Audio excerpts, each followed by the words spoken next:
High upon the Langatok escarpment is a cave, which is somewhat of a collector's item due to its obscure location and sporting nature. But fans of unusual caves should find this a fun venture underground.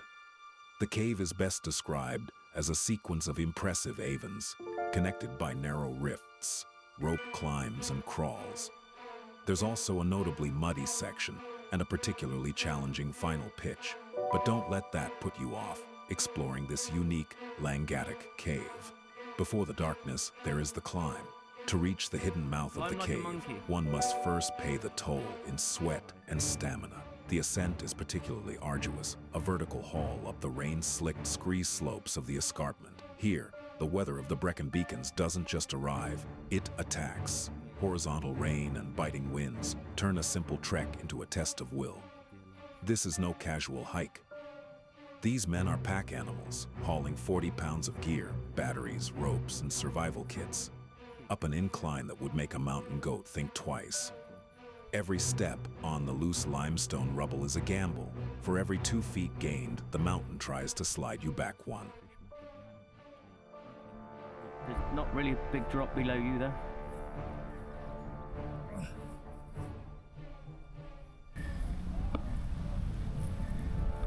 Yes, Andy.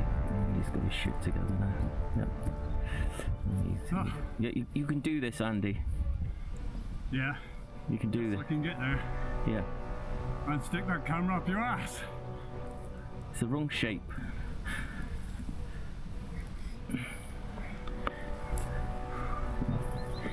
Just a sense of Andy being joyful now. I think he can actually do this. He's now refueled with confidence. Remember when you did Everest? Surely that was worse than this. I'm not sure if Andy's just mowing the lawn now, but no, he's doing this. He's going to really do this. Can you check in the bag? What? Can you check in the bag to see if I brought some clean underpants? Really? Who came out? Really? By the time they reach the entrance, the muscles are already burning, and the lungs are screaming for air. But for Andy and Steve, the climb up is merely the filter. It separates the casual weekenders from the true explorers. The mountain demands this physical sacrifice up front. Only once you are exhausted, wind-beaten, and humbled, does Langatok allow you to step out of the light and into its throat. How did I manage to get up so quickly? I don't know.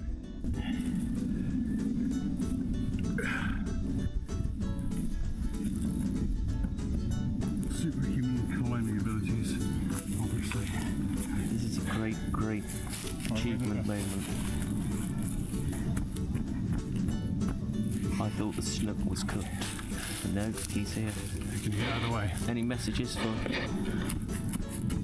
No. Get out of the way. Well, where am I supposed to go? Yeah. Jesus Christ. Oh, you want me to go round you?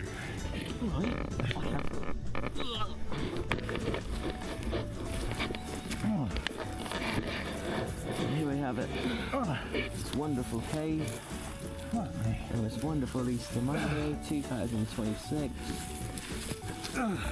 Andy's alive. Barely. Wow. SRT check.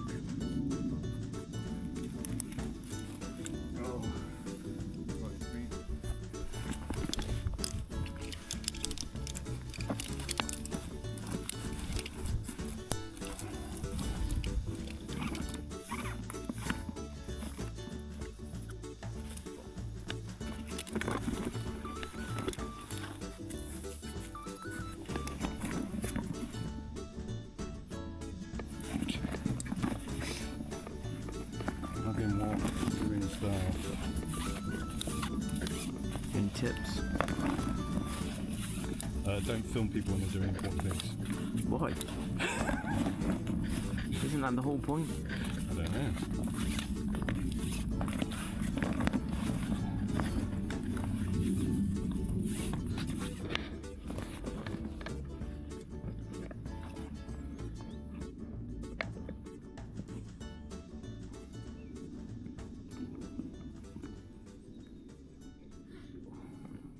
Do we ever take this SRT kit off in there or not? Yeah, what with this pitch?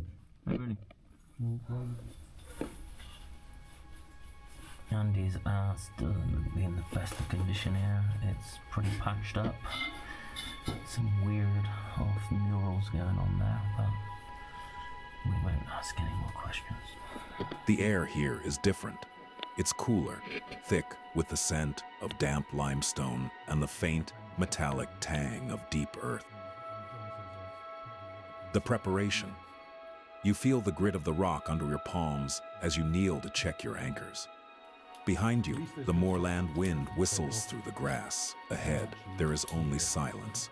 You clip your descender into the rope, the click-clack of the carabiner echoing unnervingly loud against the stone walls.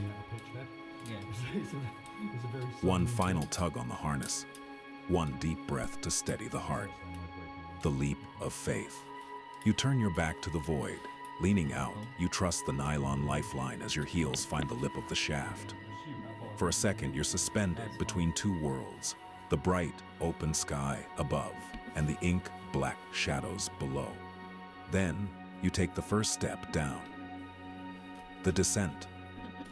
The first 10 meters, the walls are textured, covered in slick moss and ancient calcification. You kick off gently, finding a rhythm. The light from the surface begins to stretch, turning the moss a brilliant neon green. The free hang. Suddenly, the wall retreats. The shaft opens up into a massive cathedral of stone. You're no longer walking, you're dangling in midair. The rope stretches slightly, a slow, rhythmic bounce that reminds you exactly how much empty space is beneath your boots. The silence as you descend deeper, the sounds of the surface vanish. No wind, no birds, only the rhythmic zip of the rope through your gloved hand and the sound of your own breathing, echoing back from the distant floor. Is this the only pitch we're doing today? What? Is this the only pitch we do today? Is this the only pitch? Yeah, we're doing today. Yeah, do you know how many times you've asked me that? No? It might be like 10. Really? Yeah.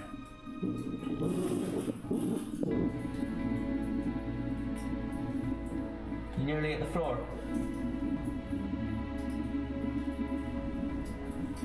Still no running? No, it's fine.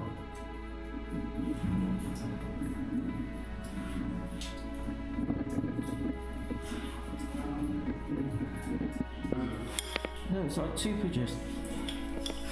Yeah.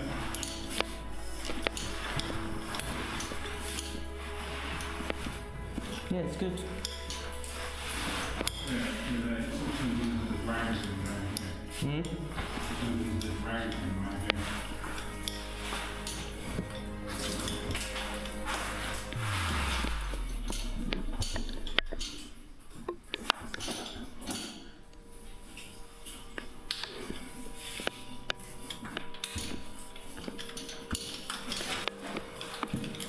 Yeah, that's quite a pitch, isn't it? Yeah, consider it.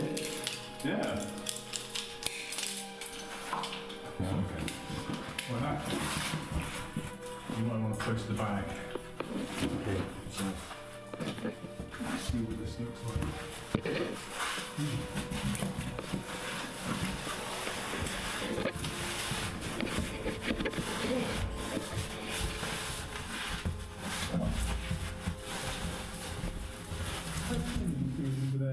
Huh? How thin are you feeling today? I'm alright. Is that where it's awkward takeoff? A lot of action there, you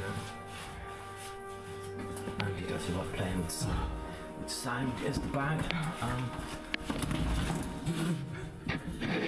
Okay, so the fun thing about this is you have to climb down the other side head first. Wow. Is there a risk of death? Yes. Really?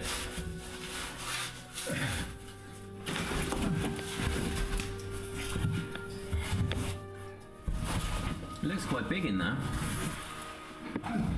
So Steve can't join us. Why can't you join us, Steve? I didn't complete the swim pass. Okay. So this, It's my upper frame's been. okay, so this is second Avon. I believe to crawl off the chimney. And looking up. Looks about as high as the pitch we came down. Andy Snook, a man who has traded the open sky for the crushing weight of the Langatic escarpment. In the caving world, fear is a luxury, and Andy doesn't care much for luxuries.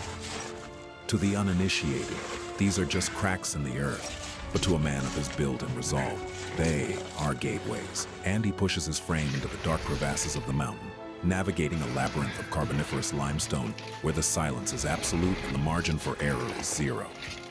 He isn't just moving through the rock, he is negotiating with it. Every inch gained is a battle of physics, thin bone and muscle against ancient stone. It is a grueling, rhythmic dance of exploration, driven by a singular obsession, to find what lies in the black space of the map. This is Langatic. It doesn't give up its secrets easily. It requires a certain kind of soul to go where the air grows thin and the walls grow tight. All in the name of discovery. All in the name of the deep. Right, here's second Agen, joining. Unfortunately, someone is not going to fit through the screes. You're going to have to call cave rescue, Andy. Try harder. I can't move. Hurry up. You're going to have to eat me. Hurry up. Then there is Steve. Steve is currently discovering that the mountain has a very firm grip. He is caught in a pinch, a place where the limestone layers decide exactly how much space a human being is allowed to occupy.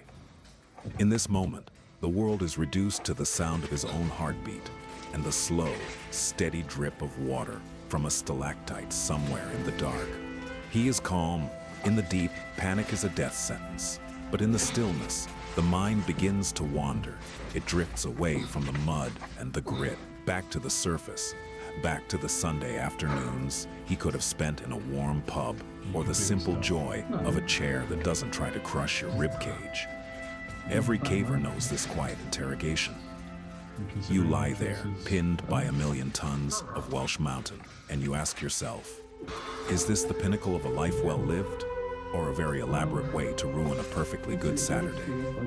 He'll find the breath, he'll find the inch, but for now, Steve is just a man, having a very long, very quiet conversation with his life choices.